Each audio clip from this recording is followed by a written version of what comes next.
Welcome to our series, Questions and Answers for a World in Crisis. Today we take up the subject, nerves.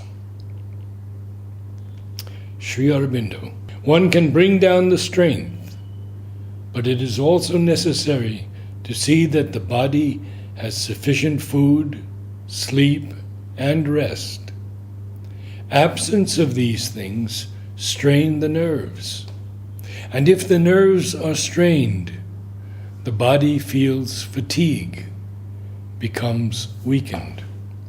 The physical sadhana is to bring down the higher light and power and peace and Ananda into the body consciousness, to get rid of the inertia of the physical, the doubts, limitations, external tendency of the physical mind, the defective energies of the vital physical, nerves in parentheses, and bring in instead the true consciousness there, so that the physical may be a perfect instrument for the divine will.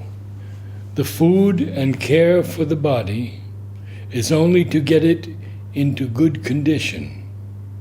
Afterwards, it would not be necessary to attend to such things. The physical nerves are part of the material body, but they are extended into subtle nerves in the subtle body, and there is a connection between the two. Yes, there are nerves in the subtle body. The physical nerves have many centers or plexuses. The nervous being proper is part of the physical, and it starts from the physical center, the muladhara. The nerves are distributed all over the body, but the vital physical action is concentrated in its origin between the muladhara and the center just above it. It is in the outer physical consciousness that the difficulty still tries to persist and brings the restlessness sometimes into the physical mind, sometimes into the nerves, sometimes in the shape of bodily trouble into the body. But all these things can and must go. Even the illnesses can go entirely with the growth of peace and power in the nerves and physical cells, stomach pains, weakness of the eyes, and everything else. The first thing I tell people when they want not to eat or sleep is that no yoga can be done without sufficient food and sleep. See the Gita on this point.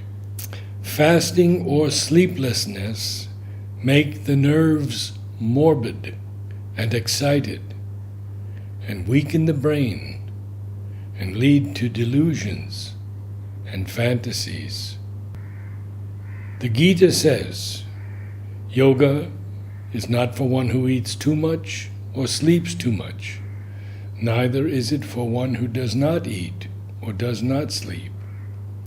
But if one eats and sleeps suitably, then one can do it best. It is the same with everything else.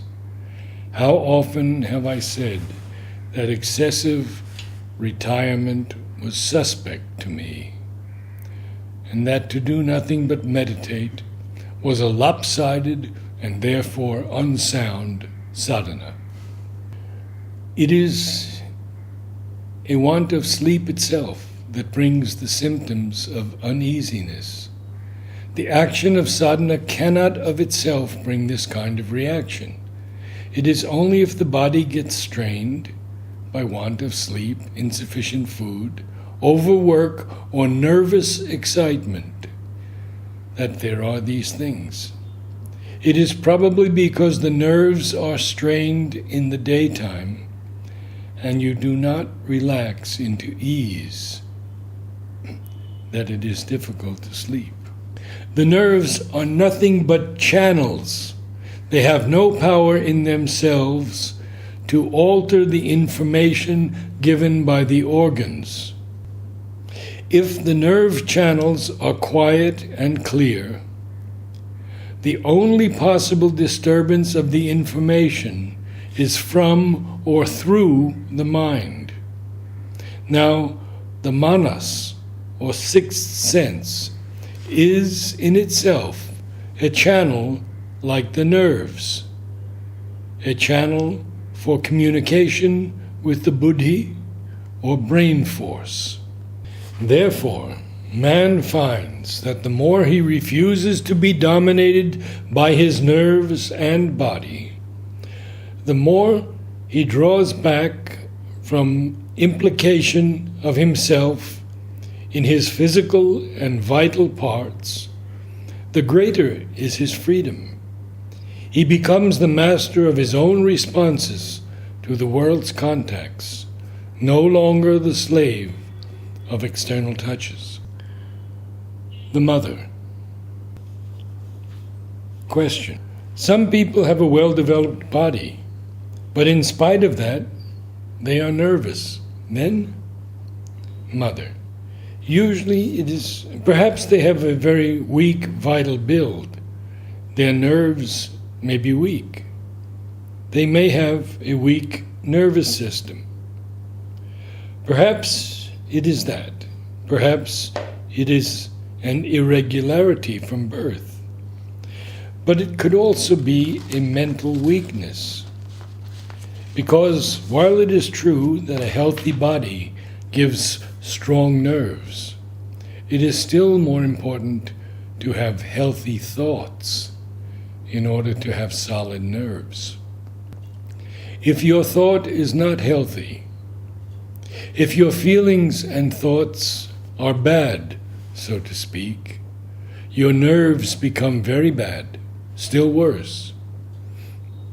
For instance, those who entertain all kinds of unhealthy fancies, those who like unhealthy reading, unhealthy conversations, there are many of this kind.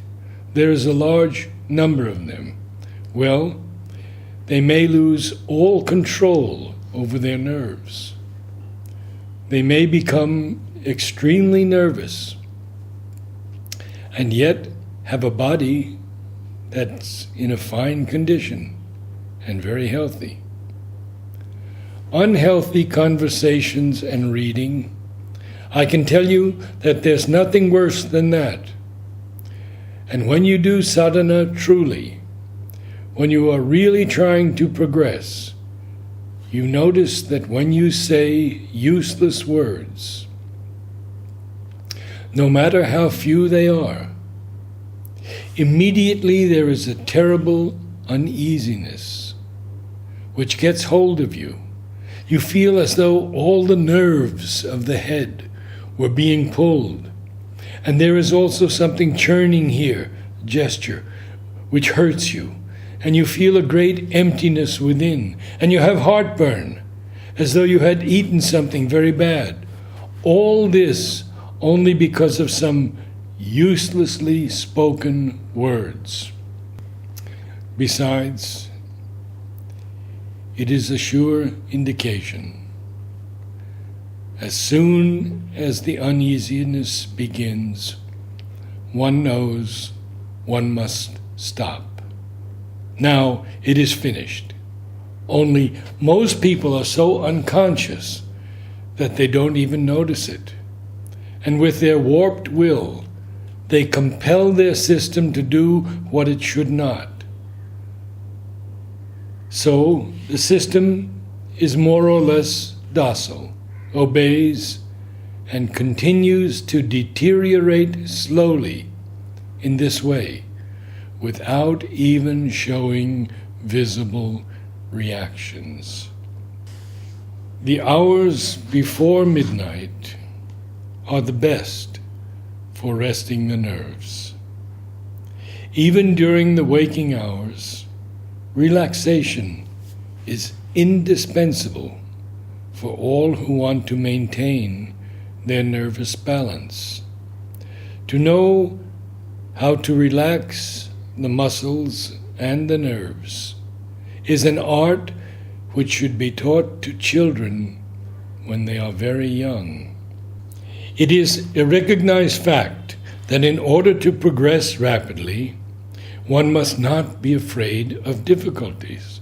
On the contrary, by choosing to do the difficult thing at every opportunity, one increases the willpower and strengthens the nerves. When you first learned to walk, you often stumbled, you fell, you bumped yourself, you cried. Now you walk without giving it a thought, and you run skillfully. Well, the movements of walking and running are a splendid example of the orderly functioning of your nerves, your muscles, and all your organs. You must have a strong body and strong nerves. You must have a strong basis of equanimity in your external being. If you have this basis, you can contain a world of emotion and yet not have to scream it out. This does not mean that you cannot express your emotion, but you can express it in a beautiful, harmonious way. To weep or scream or dance about is always a proof of weakness, either of the vital or the mental or the physical nature. For on all these levels, the activity is for self-satisfaction. One who dances and jumps and screams has the feeling that he is somehow very unusual in his excitement, and his vital nature takes great pleasure in that. That is, instead of being in a state of tension, instead of making a tremendous effort to silence the inner machine and be able to concentrate your thought upon what you want, when you do it quite simply, naturally, without effort, automatically, and you decide to meditate for some reason or other, what you want to see, learn, or know remains in your consciousness, and all the rest disappears as by a miracle. Everything falls quiet in you. All your being becomes silent. Your nerves are altogether soothed. Your consciousness is wholly concentrated, naturally, spontaneously, and you enter with an intense delight into a yet more intense contemplation. The imperative condition for cure is calm and quietness. Any agitation, any nervousness prolongs the illness.